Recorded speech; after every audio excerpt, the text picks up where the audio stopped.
I wanted to watch this one because it was apparently about game development, and I like I like talking about game development stuff. So why don't we check it out? By Legendary Drops. This came dropped. Speaking of Legendary Drops, it's dropped 5 days ago. This is a threat. Indie games are the enemy now. You need to stop what you're doing right now. I see what you're doing. I saw what I listened. you said. You should not stop celebrating the success of these 30-person studios that are doing more with 30 people than most video game studios can do with 600. Yep. No, instead, you need to panic. We all need to panic because the deprofessionalization of the games industry is on the horizon. Actually, I probably will have some good insight on this because I've worked indie, I've worked AAA, and I've also worked like indie into AAA. So at least that's what they're calling it. And that means that there are fewer roles in marketing, cultural consulting. Brace yourselves for this one. Less roles in middle management. Oh, God, the horror. So today we're going to be talking about how apparently it's a bad thing that more people are making games on their own because that means less opportunities for the real professionals. Oh, yeah, this is going to be good. Oh boy.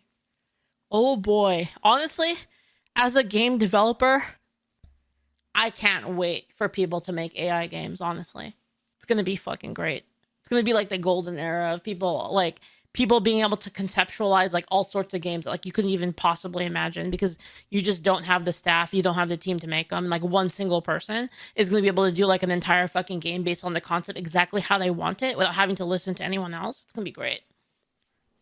It's going to be cursed at first, but we're going to get like really cool concepts out of it. Once success starts happening outside of the system, all of a sudden it's not about whether or not these games are good. No, it's about who's not getting paid to make them. Accountability is a rare thing in the games industry. I've noticed that more times than not. And so many people want to shift the blame onto somebody else. They want to create an enemy out of thin air, or they want to appeal to empathy for job security. And now we need to be careful with how much we enjoy these indie games because it could hurt AAA. You need to put down Expedition 33. You might poke somebody's eye out with that thing. But before that, a word from today's sponsor. If game publishers are willing to charge $80 for digital games that you don't actually own, track your behavior, and lock content behind online-only DRM, what do you think they are doing with your data? Yeah, that's why I use NordVPN, and you probably should too. NordVPN encrypts your internet traffic, blocks trackers and malicious websites with its Threat Protection Pro, and it helps you stay private no matter where you are or what you're doing online. It's fast, reliable, and it doesn't log any of your activity, which is more than I can say for a lot of other companies on the internet these days. It also lets you access region-locked content from anywhere in the world, whether that's a documentary that's only available overseas, a site that's blocked on your network, or you're just trying to avoid price discrimination. NordVPN gives you the freedom to browse without borders or restrictions. It's great for hentai. Whether you're sick of targeted ads, censorship, or you just want to take back control of your digital life, NordVPN gives you the tools to do it. Go to nordvpn.com/LDrops or click the link in the description or you don't want anyone to know that you're watching Kuru Inu and Euphoria to get a major discount on a 2-year plan plus 4 extra months for free. And if you find out that it's not for you, well, there is a 30-day money-back guarantee. Thank you to NordVPN for sponsoring today's video. Indie games haven't just found success in recent years, they have dominated, not just as underdogs, but as some of the most beloved and talked about titles in the industry. And indie has become a bit of a spectrum. On one end, you have studios like Larian with Baldur's Gate 3 or Sandfall Interactive with Expedition 33, well-funded, still I need to play freaking... I do need to play Expedition because I have not played it. I just haven't had time, but I want to play it. I want to. It seems like the perfect kind of game for me. Operating outside of the grip of traditional publishers, and on the other end, you have solo developers like Tyler with Schedule 1 or Local Thunk, the creator of Balatro. Completely different scales, but the same result. Self-run, self-funded, and most importantly, unrestricted by AAA. As tools become more accessible and these games keep hitting both critically and commercially, more creators are jumping in. Some are seasoned veterans. I'm a huge fan of these, by the way, these freaking persona menus. I love it because it doesn't take you out of like it like keeps you immersed while like giving you like the tooltips and stuff. It still keeps you like in the game.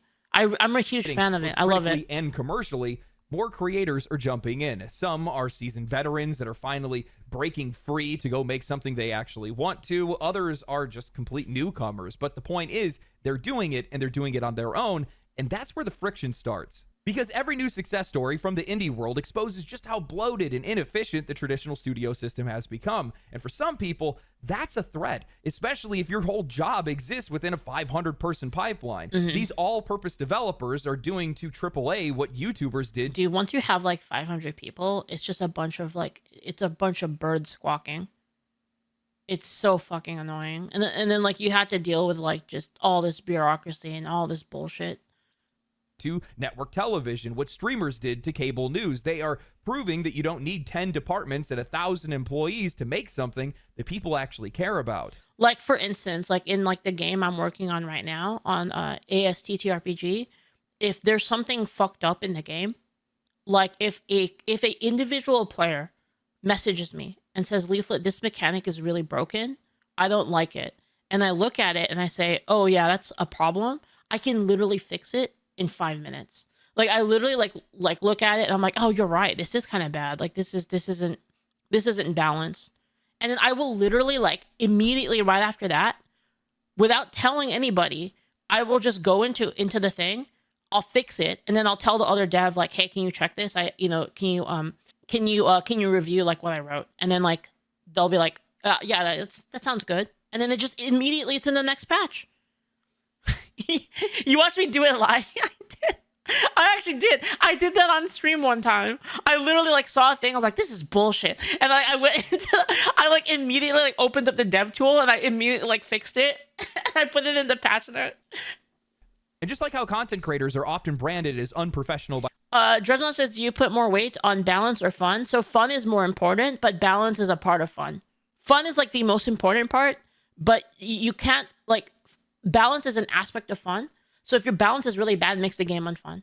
By legacy media, indie developers are now getting the same treatment from the AAA establishment. In an article written by Bryant Francis of GameDeveloper.com titled "The Deprofessionalization of Video Games" was on full display at PAX East.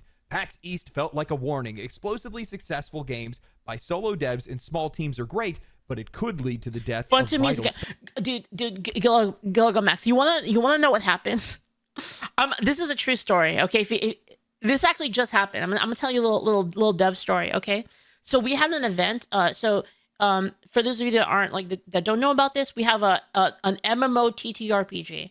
That's like kind of what I'm working on. It's a MMO TTRPG. It's basically West Marches, but I say it's an MMO TTRPG because nobody knows what West Marches is unless you're like a hardcore like D&D nerd or tabletop nerd. You're not gonna know what West Marches is. Essentially, it's an MMO TTRPG. Anyway, so there was an event, like a big like global event where there was this big battle and then there was like this big like raid. And what happened was the main party failed the raid. And the thing, they lost the battle, right? And the thing is as the devs, you can't just let them win, because if you let them win, then nothing means anything, right? It's just like whatever, like the game is meaningless. If no matter what actions they take, they win regardless, then it's meaningless.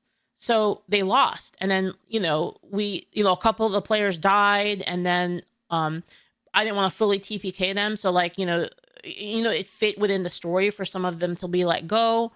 Some of them to be like released in a prisoner exchange and stuff like that. It was fine, right? So what happened was, after that happened, the player base got really depressed. Like there was like a noticeable depression in the air. Indie Slime, thank you so much for the sub, by the way. There was a noticeable depression in the air. And you want to know how we solved this as devs? I'm kind of like peeling back the veil a little bit. I'm peeling back the curtain a little bit. It's like everyone can kind of see the internal. You can see the kitchen. I'm showing you what the kitchen looks like. All right. You want to know how we solved this? We added a fucking gacha event to the game, and everyone was happy again. We just added a fucking gacha. Like, I'm not even joking. It completely revived the fucking player base. And it was like me and the other dev were talking like, man, dude, people are really depressed right now because they lost that fight. And we're like, yeah, like, how do we solve this? And we're like, maybe we trigger that gacha event. Like people love gacha. Like yeah, people love gacha. So like we added a gacha to the game, and everyone was happy after it. It was actually like so funny. So funny. In fact, the gacha was like so popular, we had to end it early because people just kept like people. Dude, they got to that point. Dude, hell, thank you so much for the bits. Thank you. You mean the gacha, the one guy who died didn't take part? Yes, Neko Hell, yes, that Neko Hell was the guy that died. Thanks for the bits, man. But the funny thing about it is, yeah, we had to end the gacha because like it got to the point where people were gachaing so much that they started taking out loans from other players. Like people had like were freaking loan sharking other people so that they could gacha, and it was like, and it was like me and the other dev were like, okay, like maybe we stop this now because like, you know, it already fulfilled its purpose. People are going a little too hard. There's a lot of good prizes going out. It's like maybe we should just stop, right? And so what happens was we stopped it, right? We stopped the gacha thing. And you want to know what happened after? What do you think happened after? This is what happened after we stopped the gacha. Players completely disconnected from anything we devs did. The players started playing mahjong and betting in-game currency, where they would be like in character. And the thing is like it's completely legal because like in character, the characters are playing mahjong for in-game money, and then they started gambling. Like they're like gambling fucking mahjong in a MMO TTRPG, because in a TTRPG you can do whatever you want, right? So like their characters like, let's go into the tavern and let's play some mahjong, let's put some money on the line. And it was like so funny, dude. It's the funniest shit like I've ever seen. I love it. It's great. It's perfect. Like keep doing it, guys. I love it so much. Specialists. He writes, at DICE and GDC this year, I heard talk of a trend in game development that sent a chill down my spine. Deprofessionalization, as A16Z marketing partner Ryan K. Rigney defines it. Deprofessionalization is a phenomenon driven by the overperformance of older titles, particularly free-to-play live service games, large studios struggling to drive sales, and the... Gen says the gambling was too strong. I am only 500 Klim in the hole. He's like $500 in the hole, effectively, in buying power. outsized success of some solo developers and small teams. These three forces, he argues, will combine to drive career professionals from the traditional professionalized side of the games industry. Some of these people will decide to go indie, he continues. Others will leave gaming altogether. And in between, there is a vast spectrum of irregular working arrangements available. Yeah, I'm going to have to stop you right there. The idea that indie success is driving career professionals out of the industry is such a warped take that it's almost impressive. It is impressive. Ignore the last 5 years crazy. of layoffs, project cancellations, and ruthless studio consolidation, and instead... Guys, should I give this game another chance? Hollow Knight? I didn't like it when I played it. Should I give it another chance? What made me stop? It was really stupid. It was really stupid, the thing that got me to stop. It was this, it was actually a piece of art. It was a piece of art in the game. There was a railing. There was a railing on a railing on a platform that went to a screen edge, and then it didn't actually go anywhere. And it infuriated me so much. Like, I know this sounds really stupid, but that actually made me very upset. Dude, the problem is it's because I'm a game designer. So like, I get bothered by things that don't bother other people. Like, it's kind of like, you know, like if you're like if you make movies, or if you make, you know, you're an artist, or you're a person that cooks food, like you're like a chef, then like small things that like wouldn't bother like the average person would bother you, right? It's kind of like that, basically. Whatever your profession is, it'll bother you to see like somebody doing that, small things that like people wouldn't notice. Name the one guy who made a viral hit in his bedroom. That's the villain now. Major studios have been pushing these people out long before indie would even come into this conversation. Specialized talent wasn't being nurtured, it was being discarded. Projects were getting rebooted mid-development. QA is being outsourced, and I wonder if it's going to show it, because it was in this zone. artists are being chewed up and spat out like they were nothing more than replaceable assets. Indie's success didn't create this brain drain. It gave people a reason to leave willingly or a place to go if they didn't. Yup. So if those same professionals now look at indie devs and think, yeah, I'd rather take the risk and make something real, that's not deprofessionalization. That is liberation. And honestly, true. That's a good thing. And this industry needs more of it. They're fucking salty, dude. These like AAA, these AAA, dude, they're so salty that like basically their scam is going to be exposed. Because like when they're in these big companies, they can like basically just like fuck off, and then like when the game sucks, it's like it's impossible to blame like the people working on it, because there's too many people working on it. So it's like gonna expose all of them for the fucking frauds that they are. Because the reality is the parts of this industry that this article feels are being threatened, the corporate model. Because they can't do it. They can't do what the other indie devs are doing. They can't do what these guys are doing, where they're like, you know what, fuck it, I don't like this, I'm gonna go make my own shit. Peace. And then they like go and they like join like some indie group, they make like an amazing work. Like this game. Or like Schedule 1. They cannot do it because they don't have the skill, they don't have the skill, they don't have the drive. They don't have the drive, they don't have the creativity. They can't fucking do it. They're too weak. They're too bad to do it. So that's why all they can do is bitch about the people that do. Because they're fucking exposed now. Everybody can see it. Well, you know, why aren't your games good? You have all the fucking resources, you have everything. Why can't you make a good game?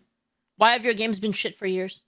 Like Activision, EA, What's your Ubisoft, excuse? Epic are the same companies that are responsible for most of what's broken right now. Bloated budgets, monetization first design, copycat games that are designed to mimic Fortnite or Call of Duty. If those studios are shedding talent, maybe that's because they've become the worst place to put it. And if those same professionals that are being kicked out of the industry go on to build the next Larian, the next Supergiant, or the next Sandfall Entertainment, that's not a loss.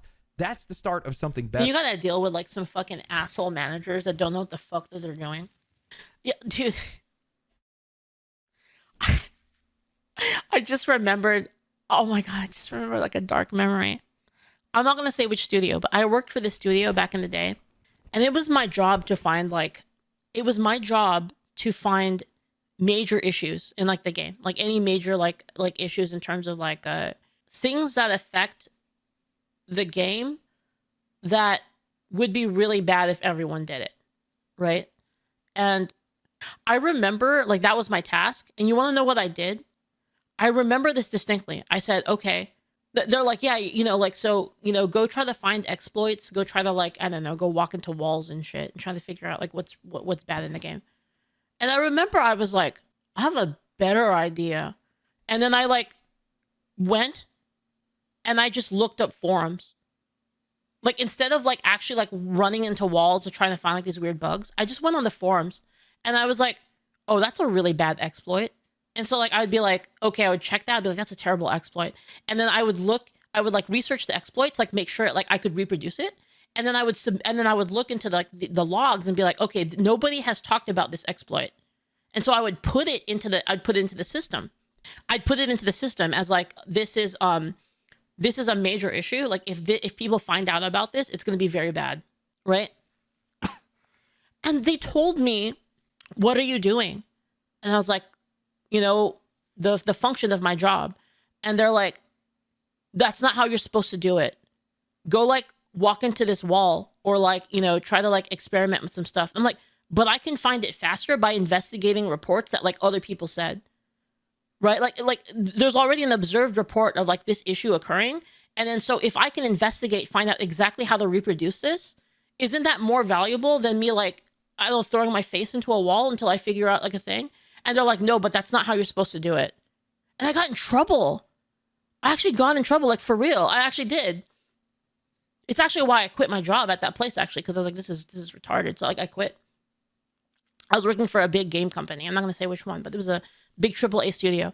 And I quit specifically for that reason, because I was just like, this is fucking retarded. Like I'm being penalized for like thinking outside the box and like actually finding more issues, more pressing issues than other people. Like what the fuck is this? Like what's more important? The fucking the word sword is spelled wrong, or like the fact that like you could orbital strike people in PvP and like they can't even attack you back. Like it's more important.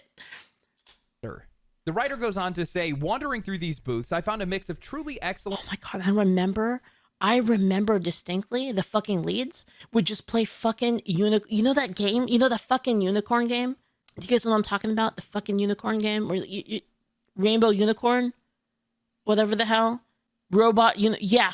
They would just play that all fucking day. Every time I went to like the lead, they were always playing fucking unicorn. Every time. Dude. And inspiring games, but also found myself bubbling with frustration. Few developers on display were working with teams larger than 3 people. They talked about publishers wanting ever more expensive offerings as a part of their pitch deck. Short-term contractors seemed to be the best way to plug gaps. Why did it feel like so few I feel like maybe I just irritate people because I'm like such a freak. You know, like I'm like that kind of person where like if like I don't want to like if there's a better way to do something, like I don't want to do it like I don't want to do it the way that like why would I want to if I have a function, if I have a job function, why would I do it in a way that's like less efficient? That's how I feel about it, you know? Proper businesses were fighting to get their games in front of players at PAX. Speaking with Rigney and other developers, I sense that deprofessionalization isn't just a catchy phrase to describe the demand side of economics in game industry hiring. It's a frustrating reality that may undervalue games from big and small teams alike. Rigney offered some extra nuance on his deprofessionalization theory in an email exchange we had before PAX. He predicted that marketing roles at studios would be the first on the chopping block, followed by roles that seem to be replaceable to management, even if they're not. I genuinely cannot believe that this article exists. The writer walks through PAX, sees a wave of exciting and inspiring. I think like almost every job I've had, I've quit due to bullshit. Now that I think about it. Except for like one wasn't for that. One wasn't. Oh, hold on, mate. Okay, that's one job I didn't quit due to bullshit. That's a second job I didn't quit due to bullshit. I actually only got fired one time. Now that I think about it, I was only fired one time in my entire life, and it was due to it was due to what's the word? Unequal application of rules. Is why I got fired. I was working this job, and like in this job there were a lot of times where like nothing happened. Like there would be like an extended periods of time of like nothing, where you'd just be sitting there waiting for orders or something like that, right? And everybody was using their phones during this time. And I was like new. I was a new kid. And so I was like, everyone's using their phones. I guess I'll use my phone too then. And so I was using my phone like while I was waiting for like calls. And then they fired me for using my phone, but like literally everybody was using their phone. And they were like, yeah, but you're the new person. You shouldn't be doing that. I'm like, what the fuck does that mean? Like, what? I was like, what? Whatever. Hiring indie games made by teams of 3 or fewer and comes away frustrated. Why? Because there weren't enough proper businesses represented? What does that even mean? You just admitted that these indie teams are doing great work, but then you're upset because they're not expensive enough because the teams are so small? And then you go on to quote developers saying that publishers are demanding bigger budgets to take their pitches. It was Disney, by the way. Seriously. And somehow that isn't the Fuck them. problem. You don't see the connection. The developers at PAX didn't create the system. The publishers did. This entire bloated mess is a natural result of an industry obsessed with scale, overspending, and risk aversion. These indie devs are simply surviving despite it. But of course, now we arrive at the heart of the article, that scary word, deprofessionalization, and suddenly the tone shifts. The accomplishments of these studios gets brushed aside. Their success becomes a problem, not a triumph. Because, all right, let's see why. They shipped a game that people actually liked without a marketing team, or a Ludo narrative synergy specialist, or... Oh my god, dude. Wait, is this real? Hold on. The people that are like working support for the game devs are being salty? Because their jobs aren't necessary? Or a lead experiential curator. There's no fucking way. No. Wait. Guys, I've said this before, and I'm going to keep saying it. One of the biggest issues in AAA development is bloat. Bloated teams, bloated budgets, bloated management structures where nobody knows what the person next to them actually even does. You end up with departments that are built to manage other departments, pipelines that are so tangled that you can't even see the final product, and a burn rate that is so high, it is a miracle that anything gets shipped at all. And then they warn us, brace yourselves, marketing might be the first roll on the chopping block. Good. Most marketing departments in this industry are completely useless. It has never been easier to get your game in front of players if your game is actually good. It's true. Contact at angelsword.com. CC Leaflit at angelsword.com. Hit me up. You can't fake that kind of traction anymore. You can spend millions of dollars plastering Avowed on trains and buses, put an ad in Times Square, but it won't matter if the game doesn't deliver. Meanwhile, Expedition 33 has people screaming about the Dude, you guys should see you guys should see like my performance record for like sponsorships. It's really high. I get anywhere from like 200 to 1000% basically in terms of like expected engagement. I get like way more. But Blanc Lucha, thank you so much for the prime. Thank you. I think a lot of that is because I only play games that I think I would like. And I decline so many sponsorships just because I just think that the game sucks or something like that. Soundtrack, the story, the characters, the combat. I only take sponsorships for games I think like will probably be somewhat good. The game itself is worth talking about. You don't need a 30-person marketing team if your game hits. You need a game that deserves to. That shift is happening right now. That's what's going on. This is the problem. Is like they make a game that sucks ass and they try to put fucking frosting on it with their marketing team. But their game just sucks. So it's like, you know, you can only polish a turd so far, right? And it's not deprofessionalization, it's rebalancing. This industry has been top heavy for too long, and that weight is finally starting to shift towards the people who actually build the damn thing.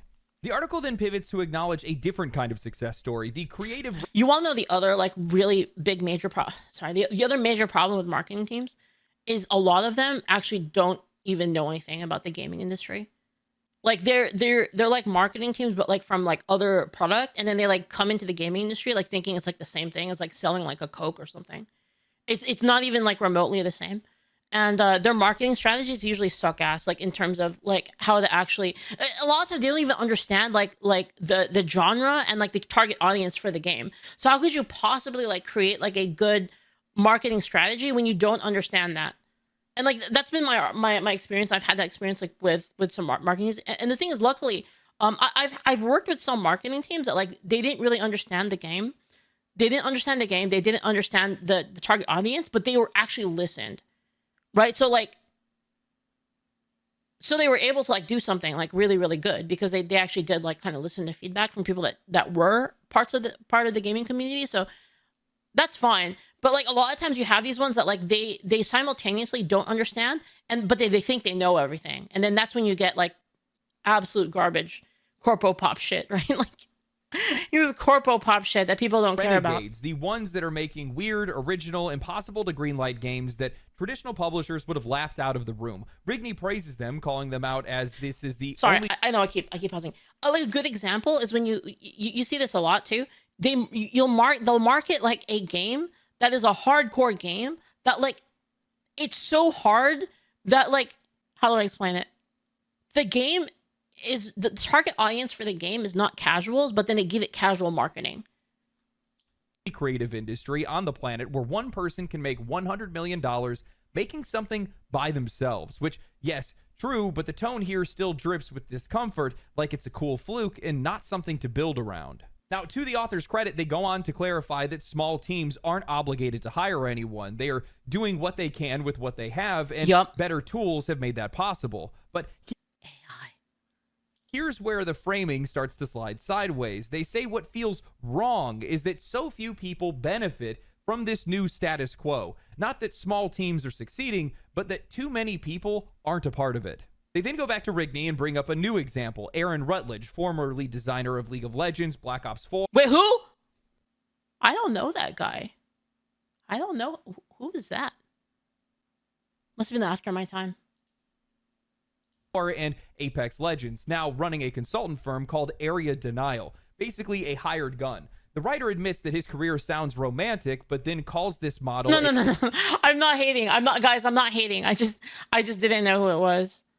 a structure that celebrates the few over the many, one that elevates roles like design and programming while leaving out non-essential. I'm gonna go back again. Area of League of Legends, Black Ops 4, and Apex Legends, now running a consultant firm called Area Denial, basically a hired gun. The writer admits that his career sounds. I was considering like starting a consulting company. Oh, what was the name for it again? We had a name for it.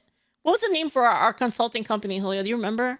We had a name. We had a name for our consulting company that we were gonna have, but then no, it was not Sweet Leaflit. SMH, man. I think it was something like that. It was something like I forgot what the name was. It was really funny though. It was like it was something like Stop Sucking. It was something like that. I forgot. Sounds romantic, but then calls this model a structure that celebrates the few over the many, one that elevates roles like design and programming while leaving out non-essential. Hold on. I think that I forgot what it was. It had like a nice ring to it. Hold on, let me. All right. Wait, hold on. Firm called Area Denial, basically a hired gun. The writer admits that his career sounds romantic, but then calls this model a structure that celebrates the few over the many. Wait, what? Really deserves his success in the life of a traveling creative called on by other studios sounds romantic, but as a foundation for game development, it's a framework that celebrates the few over the... It narrows which roles are considered essential for making great games. Often designers... Wait, what? It narrows which roles are considered essential. Oh, it narrows which roles... Oh, I see. It narrows which roles are considered essential. Often like designers or programmers. Yeah, well, without designers or programmers, you don't have a game. What the fuck? Duh! And treats other positions as somewhat less essential because they are. I'm not saying that they're bad to have. Support staff is support staff because it's not necessary. Like it's all stuff that is nice to have, but at the bottom line is without a designer, without a programmer, the game doesn't happen. Could you make a game without a marketer? Yes. That's why they're not essential. So obviously, what are we talking about? One that elevates roles like design and programming. But I know it sucks to hear, and I'm not shitting on. There's plenty of good marketers out there. There's plenty of good support staff, plenty of good marketers, plenty of good like sound engineers, like plenty good artists out there. But if you don't have the programmer and you don't have the designer, unless your game is tabletop, and tabletop maybe that changes to writer and game designer. But without the skeleton, there can be nothing. Basically, the game doesn't exist if you don't have the base staff. They can still release the game with bad marketing. You can still release the game with bad art. You can still release the game with bad sound. The game still works. Leaving out non-essential positions. What is this? How do you go from saying that this is the only creative industry on the planet where one person can make $100 million by themselves to immediately following that with what feels wrong about this is how so few people seem to benefit from this status quo? Do you hear your... You know what this is? This is the deadly sin of envy.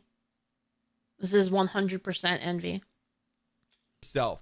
This is... They're fucking mad and they're salty. The benefit. That is the shift. We are no longer living in an... Yes, comrade. We must all be winner, comrade. Yes. ...era where you need to get a green light from a publisher, sit in a cubicle farm for 6 years, and then get your name buried in... McDonald's.com/jobs/careers. Oh, look at that. They're hiring. It's great. How nice. And credits under 5 layers of management. We are witnessing one of the most democratizing eras in video game development history, and somehow your takeaway is, but not everybody gets to enjoy the... I'm gonna be real, guys. Real talk though. I know we meme about McDonald's, but let's be real. The fry cook at McDonald's is more essential to the product than these people are. If you think about it. If you really think about it. The person putting the fries in the bag is far more essential than a marketing person to a video game company. Yeah, true and real. Ride? Of course they don't, but that's always been the case. But now the door is actually open. Look at Path of Exile and Grinding Gear Games, a tiny studio. I know we meme about McDonald's, but like some of those people work really hard.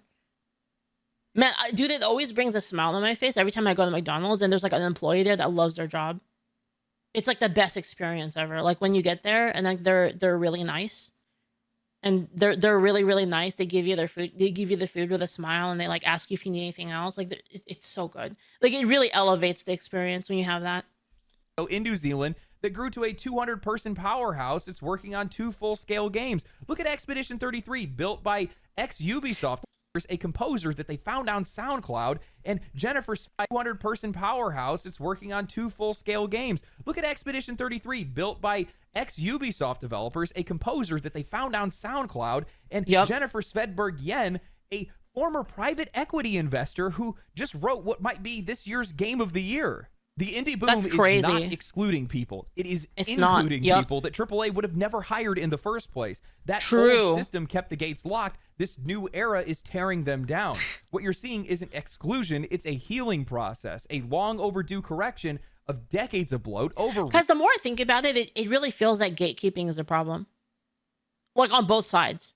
I think we didn't build enough gates, but we also, they're also gate. So it's like, we allowed the power of gatekeeping to only be in the hands of bad people. That's what it feels like. We let all the people who shouldn't be gatekeeping, we gave them the power to gatekeep, and then we're not gatekeeping ourselves. I think it's the problem. And creative stagnation. I'm going to get some people that are going to disagree with me on this, and that's fine. I do not believe in supporting these bloated structures, systems, and bureaucracy more than anything else, all in the name of job preservation. I think that it is a pathetic narrative that is driven by people that resist progress. And in a lot of cases, because they don't want to adapt, they want to make it everybody else's. This sounds like the same argument for AI. Am I wrong? And in a lot of cases, because they don't want to adapt, they want to make it everybody else's problem. This is something that has happened since the dawn of industries and trade. That's what I've been saying. There are changes in the market. Anytime new technology is introduced, old jobs go out, new jobs come in, some jobs get displaced, and in some cases, like the video game industry, well, the industry gets decentralized. That's why we see a private equity investor starting to write for video games. That's so cool. I actually love that. I love that. Like a person that just wanted to write, had a passion for writing. No credentials needed. Just did it. Just did it because they could. And I think like that, the point that like legendary drops like the guy was making, I actually don't know what's his name. I just always call people by like their channel name. But legendary drops, what he's saying is true. It's very liberating, right? The entire thing is liberating, like for the industry, like more, it a lot, like people being able to do indie stuff, you know, saying like, oh, you know, fuck it, I don't like my AAA thing, I'm gonna like make my own game, but like the people I want, like how could you possibly see that in a bad way? Like you have to have bad intentions. Like I'm trying to think about it in like the most charitable way possible. I just can't see it. I can't see it. Exact same thing. Otherwise, you wouldn't have a guy that worked 8 years in construction that has no journalistic background whatsoever, that's writing reviews for video games. And this idea that like you need to have some kind of credentials to actually create something is so stupid to me. Writing video essays on YouTube. I think the real problem for these people, and what really scares them, is that average everyday people are getting involved in these industries, and in some cases getting rich because of it. True. And they don't like that. Get jelly. Freedom is scary. On top of that, these people... What's scary is envy. Envy is scary. People do not have the credentials that they want. They didn't go to college for it. Sounds like a you problem, not a me problem. Yup. Let's be honest. This article is... They're mad because they spent so much money on college, and then like, oh, dude, and people that didn't are just fucking killing it. It's actually crazy. Dude. The level of mad is unreal. Especially coming from the media's point of view, this is more about control. Indie games are harder to predict. They go into college, they get some degree that is like not in demand, and then it's like they get absolutely dumpstered in the job market by like, you know, people who just grinded like themselves. They're harder to market. Unreal. And for them specifically, it is much more difficult for them to monetize from the outside. Not for everybody else, but it definitely is for them. No more guaranteed preview cycles. No more demos behind closed doors. No more getting cozy with their PR team. No, you're on even footing with guys like me, and I bet that keeps you up at night. But this argument is going to shift now. I love this. I like agree with everything he's saying. Like, this is great. It's honestly, see, this is kind of cathartic to like listen to. This is like, yeah, get fucked. Instead, they want to talk about who does not benefit. You tried to gatekeep everything and just get fucked. Just sit down. Sit down. Benefit from going indie, because indie developers do not hire these specialists that only do. Welcome to the rice fields. One thing, and it's really funny because it feels like what's it like being down here with us? This is the only industry where doing more than one thing is a threat instead of just doing your job. The writer then goes on to say, my PAX trip validated my fear that 3 professions are especially vulnerable in this deprofessionalized world: artists, writers, and those working in game audio or music. These roles seemed vulnerable because on these 3 professions are especially doing more than one thing is a threat instead of just the 3 professions are especially vulnerable in this deprofessionalized world: artists, writers, and those working in game audio or music.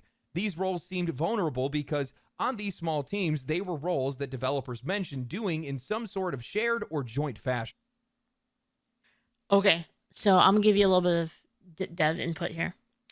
So this is true. This actually is true. So the thing is with artists, artists, let's be real, guys.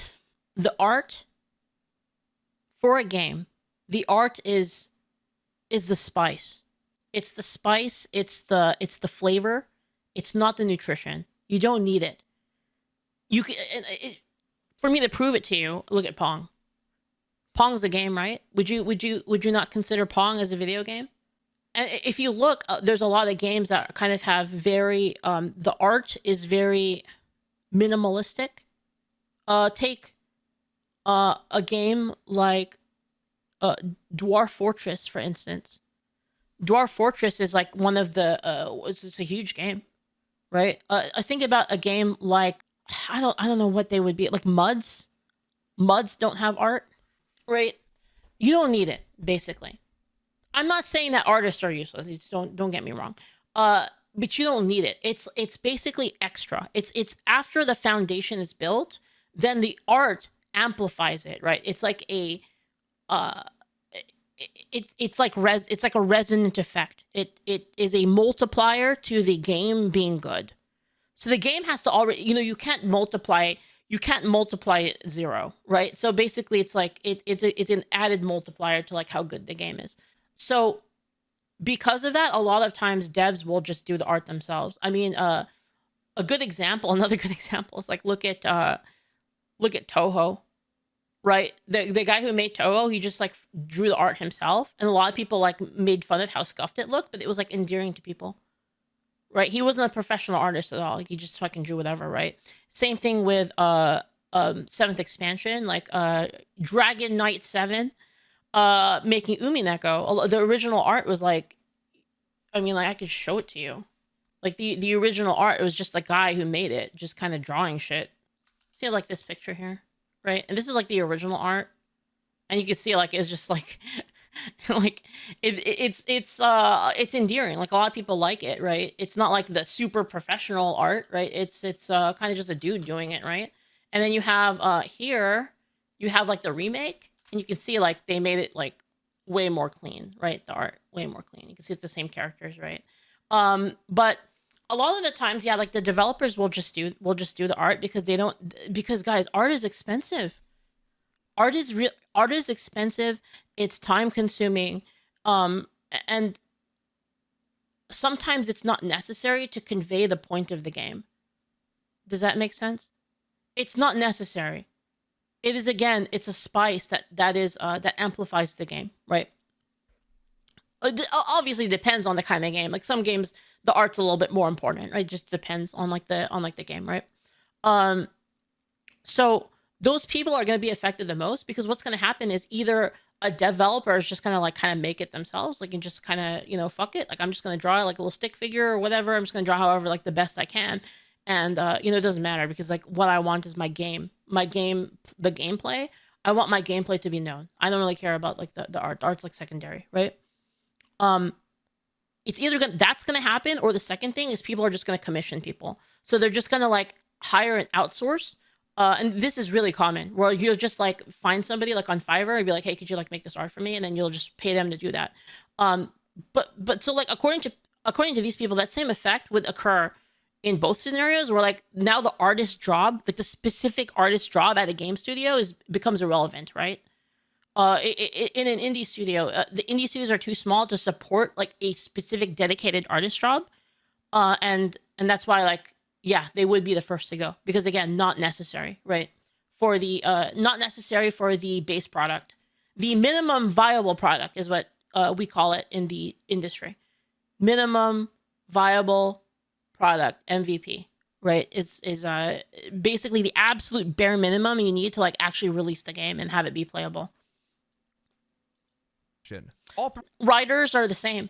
Writers even more so, because really the truth is, even more so than art and drawing, anyone could try their hand at writing. It's a thing that is, it doesn't require as much technical skill in terms of the bare minimum product. Obviously, the technical skill affects the quality of it, but even less than art, do you need a bare minimum like technical skill in order to like do like a minimum thing, right?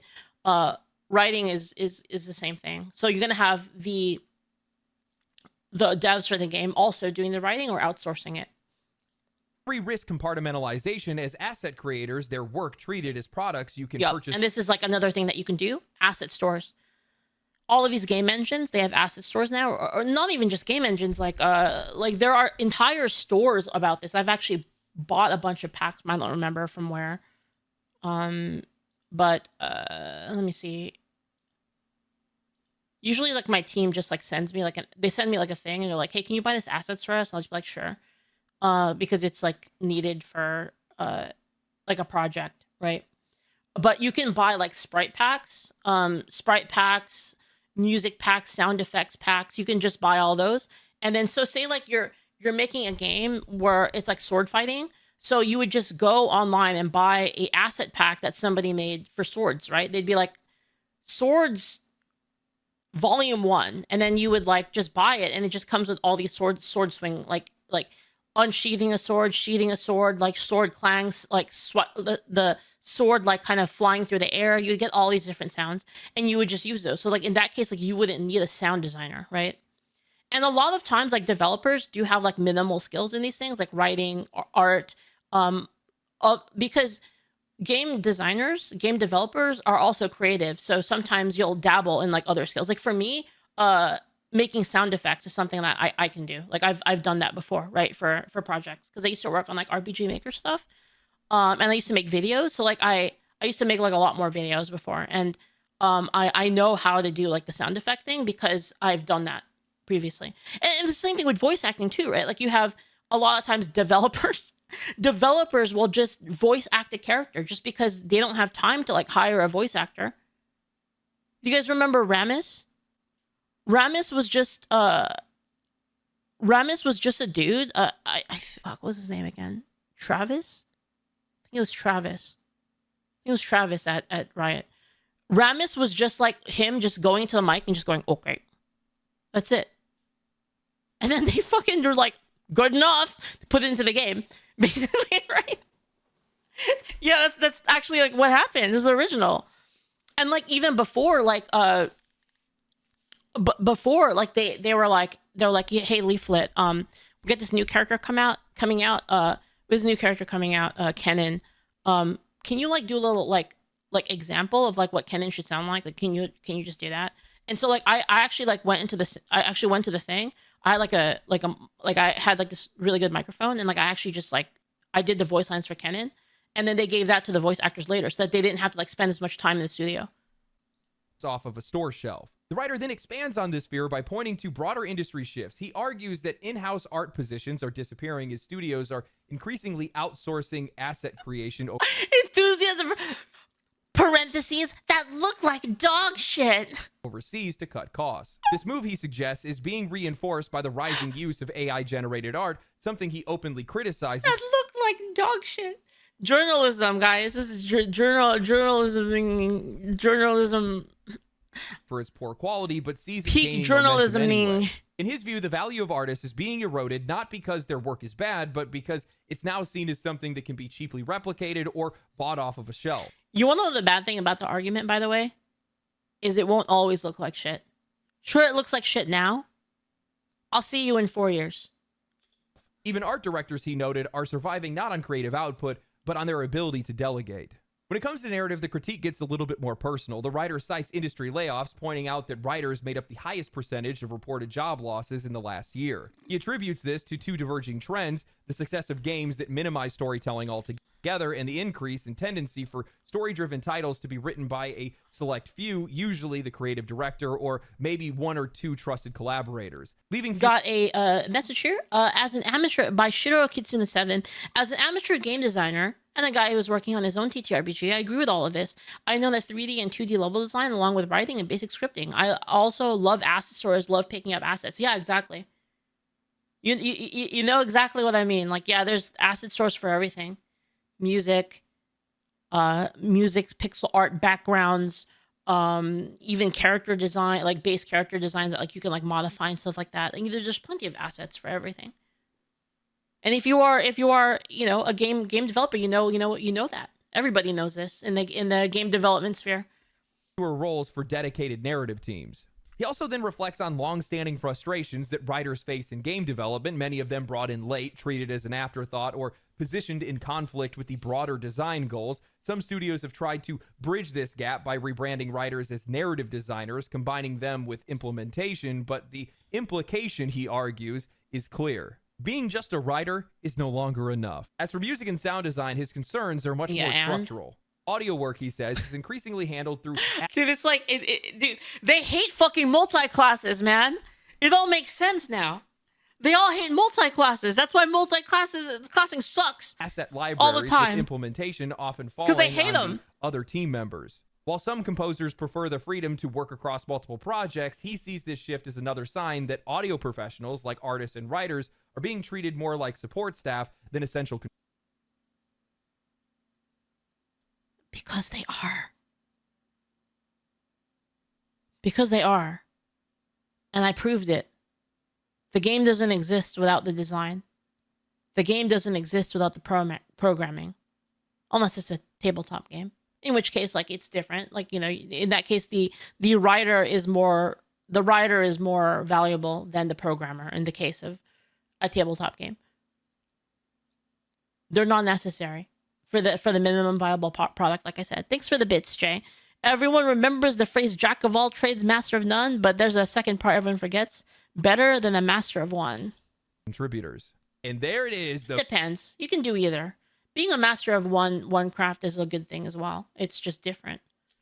Famous self-insert, the emotional reveal, and honestly, probably the real what is it? Freedom to work across multiple projects. He sees this shift as another sign that audio professionals, like artists and writers, are being treated more like support staff than essential contributors. And there it is, the famous self-insert, the emotional reveal, and honestly, probably the real source of this article's frustration. It's kind of hilarious that they still can't see the correlation. Small teams prioritizing design and programming, and those are the games that are succeeding. I hate to be the one to say it, but artistic... Because the game is nothing without the programming.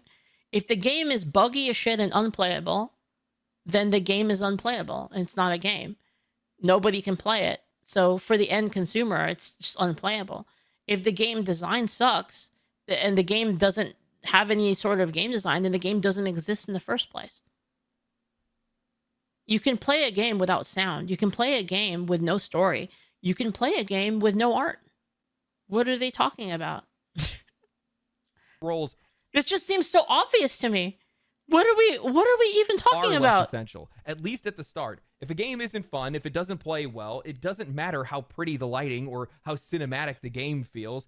Indie is thriving right now because it's the exact opposite of AAA. It's gameplay and performance first, everything else after. That's what players care about. Now, I'm not going to sit here and tell you guys that there's no value in talented artists, musicians, or writers. Hell, they're some of the most celebrated people in the industry. There absolutely is value in them. But let's be real, those roles only exist because of programmers and designers. Without their core systems and mechanics, you're not making a game, you're making a slideshow with music. These creative roles, no matter how skilled, are built on top of a foundation that they didn't pour. They're contributors, not cornerstone. And guys, I have no problem with support.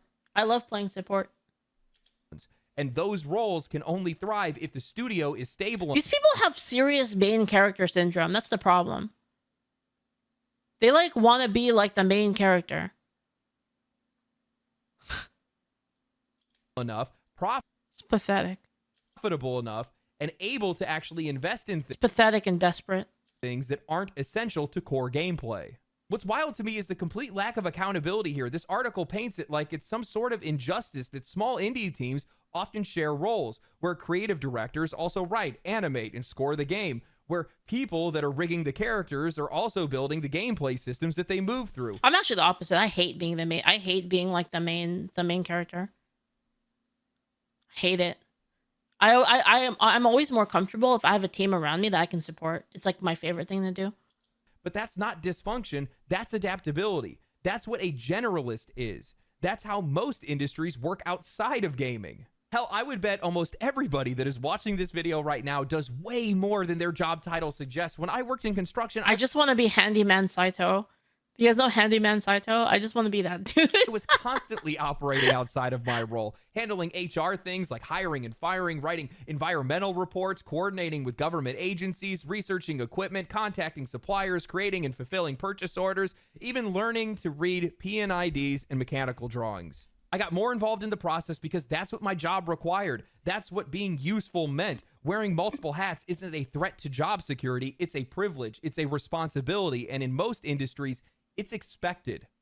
That's actually a really good point that he brings up, is that usefulness is something that you create. It's not something given to you. And a lot of these people want their usefulness given to them, basically. Their reason for being useful must be handed to them on a silver platter. Being useful is something that you must earn. It's something that you must personally invest into. Ubisoft, they are bloated with specialists right now, yet they are completely directionless. The first Assassin's Creed trilogy was made with around 150 developers. Now they have over 1,000 people working on a single entry, and every release gets further away from what made that series special. Guillaume Broche, Sandfall CEO, is also the creative director of Expedition 33. When that team started with just 8 people, they all had to become generalists, taking on roles that they had never done before just to make it work. And in some cases, they ended up excelling at things that they had never tried. And you know what? That made the game better. It made it cohesive, because when people are designing systems that are also touching the visuals, the animation, the design, you start to get alignment. You get purpose. You don't get this Frankenstein project where nobody knows what somebody else is building or how this whole thing fits together. That's the real problem with over-specialization. It turns game development into a game of telephone. The longer the pipeline, the more distorted the message. What the designer envisioned at the very beginning gets twisted by the time it reaches the animators, then further when it gets to VFX, and it's lost entirely by the time marketing gets their hands on it. When you have enough people working on a project, there's enough people that have affinity in the things that you need, basically. What you need the people. So the way I see it is everybody has sort of stat affinity. It's kind of like, those games where they have their stat, I guess Fire Emblem or something like that, where their stat growth is kind of based on an affinity. You need people with varied affinities, basically, that within it that can grow in the things that you need. The more segmented the roles, the more disjointed. Rather than having a person being specifically, they're specifically the writer, they're specifically the designer, they're specifically the the technical the programmer. You need people that have varied affinities in these different disciplines so that it can be covered in the case that nobody can do it. Final product. Maybe the uncomfortable truth that this writer doesn't want to hear is that this industry was never meant to fully support specialists, or at least to the degree that they have been. Maybe it's time for more people to take on more roles because the industry got into this mess that they're in right now precisely because they put too much weight on how things look and not how. And here's the problem. He's not saying this, but I will say it. The problem too is a lot of the specialists that they have in the game industry, they're not good, to be honest. Like they're specialists. They don't have enough stats in the thing that they specialize in for it to be even worth it, to even justify having them only in that role. They play. We've got studios that are dropping hundreds of millions of dollars on graphics and cinematics, but they can't even be bothered to optimize their games to run above 30 FPS. We've got devs spending 6 months on hair physics while the combat feels like it was designed by an intern. Yep. What does the animation budget matter if the story's a joke? What exactly does a beautiful world mean if the systems inside of it are broken? Maybe people need to stop clinging to being in a specialized... Thank God we're finally saying this out loud. I love this video.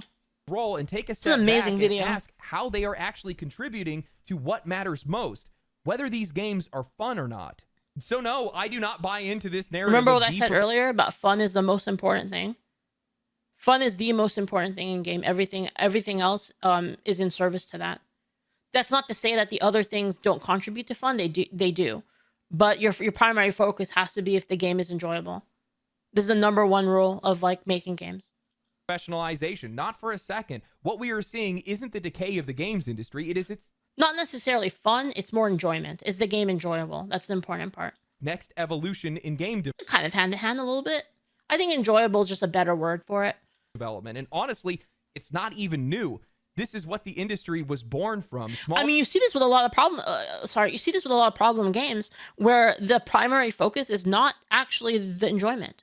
They don't care if that you enjoy it or not. Just that you shut up and listen, right? And those are a lot. I mean, how many games have you seen like that recently, where the whole game is about shut up and listen, shut up and listen to what we have to say because it's important, right? Like a lot of games like that nowadays, right? To build the whole damn thing, not just shut up and listen, or shut up and experience, because what I have is profound, and important. The piece of it. Is a professional somebody that only knows how to do one job, or is it someone who understands the entire process and can bring something to life from start to finish? Because I know which one I would hire. This whole conversation feels less like a war. And I said this before. It's entirely masturbatory. That's like the problem. Is a lot of like these kind of these people who get like their hands on a bunch of money. It's not like they get their hands on a bunch of investor money, and all they do is they just masturbate, and they just want you to watch, basically. And they just want you to be a part of it. That's what it is. All of this. It's ideological masturbation. And more like job preservation for the sake of job preservation. And look, I get it. Transitions are hard. That nobody wants to take a part of, by the way. That's what field change around you is hard, but we're not entitled to the status. They should be fucking paying us for that. Right, guys? We should be paid. It should be the opposite. They should pay us to play the game. Quo. The reality is the industry is shifting. You have to shift with. We're helping them satisfy themselves. We should get paid. We're like worse than whores. We pay them so that they can get off on us. What is that? That's not cruelty. That's life. Dust yourself off, learn something new, expand your role, and if you believe that your skill set is so valuable, then you need to go out there and prove it in more ways than one. Before every studio wanted to balloon to 20,000 employees, most of this work was contracted. Teams were leaner, production was tighter, and when one game had ended, well, those people then moved on. But over time, these companies got greedy. They scaled up their output. They held on to these massive headcounts, and instead of letting people go when one project ended, they slid them on to pre-production of the next project, over and over until the weight of this all collapsed. That is not Indie's fault. That is your leadership's fault. Indie is not a threat. It's the path forward. It's the path out. Unless you genuinely believe that your entire career hinges on someone else giving you a cubicle and a title, there is an opportunity for you out there. Oh my God. Guys, indie games. Can you hear it, guys? Can you hear it, guys? Let me back it up a bit just to make it easier for Julio. Forest grows, not from keeping dead trees standing, but from planting new ones and giving them the space to rise. So if you're standing around... Actually, if Julio edits it, he would totally put like a little bit of the scene in there, but muted. Waiting for AAA to save your job, I have bad news. They're not going to, but someone else might. Or hell, you might. You know, it's actually funny. The last time that I read an article from GameDeveloper.com, they had written an article that was called Yelling is Not Journalism by Brendan Sheffield. And that article was essentially saying that, you know, the whole Baldur's Gate 3 drama, when that was going on, was an opportunity to tell players why they get unfinished games and basically why we should be okay with it, and we need to be empathetic and we need to buy microtransactions and DLCs, and how it's not the developer's fault. But the funny thing is, we're customers. We don't have to be empathetic. That's and true. This entire thing, yet again, reads like a cry for empathy. The only reason... But empathy doesn't make better video games, and better video games... The only reason for microtransactions, like, I think legitimately, like the one reason that like I like, so this might be a hot take, I actually like microtransactions and like DLCs and stuff. I actually like it, but the only reason they should exist is to extend the playability of a game. For instance, like online PvP games, you need it so that you can support the development of like future content and balance changes. That's the important thing. That's why they're important. It's really fucking annoying when they add it to like single player games where it doesn't matter. Like, what the fuck are you doing? Unless they're adding like actual content to like the single player game, then I'm fine. I'm fine with it. Like, whatever, right? But the bad way some people use microtransactions, this is the most toxic microtransactions thing, is when they nerf the game to be less good design in preparation for there being microtransactions to fix that issue. So they basically make the game pain in the ass on purpose, so then they could sell you a package later that makes the game less pain in the ass. That's like the most toxic way that you can use microtransactions. So I don't actually think that microtransactions and DLCs are bad. I actually don't think expansions, DLCs, microtransactions, none of these elements are bad on their own. It's how they're used. Need to be made for these companies to be able to make the money, to be able to keep these specialists employed. Jobs follow the money. So regardless of how necessary you think your job is or how much it needs to be protected, at the end of the day, we are the ones that decide what's necessary and what's not. Inflation keeps going up. The price... Do you want to know the secret, though? Do you want to know? You want to know why it's like that for some games, where they intentionally make the game less good so that they can sell you it later? It's because they're not creative enough to make more. Usually, either they're not creative enough to like make better to make content that lives up to like the original, or sometimes they put like a life support team on a game. So like, say there's a game like the team with like all of the talent develops the game, and they're like, yo, but we want to still milk this game. So what they end up doing is they end up putting a different team on the life support for the game with less skill.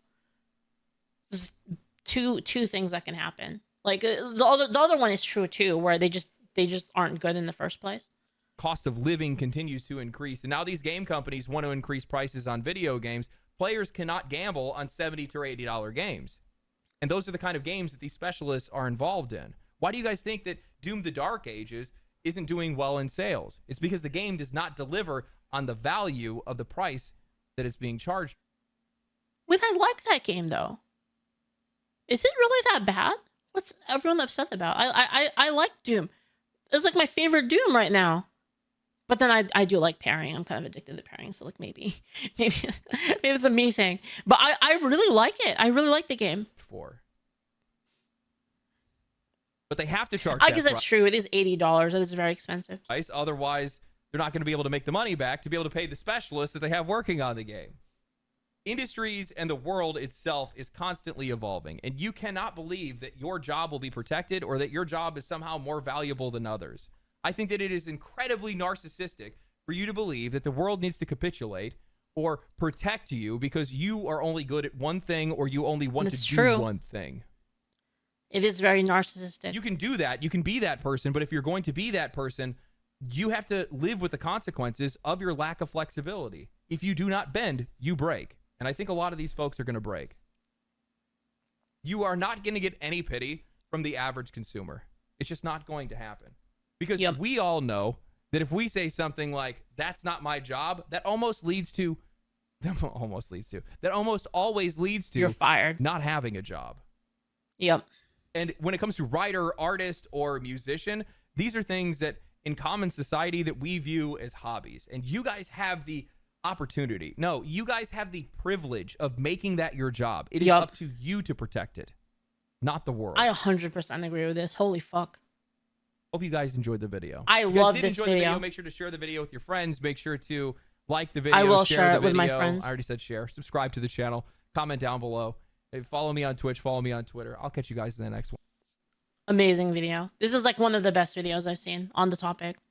This is A+, guys. I'm gonna send this to you guys. This is one of the best videos I've seen in like the last couple of weeks. Like, definitely check that one out. Send it to your friends.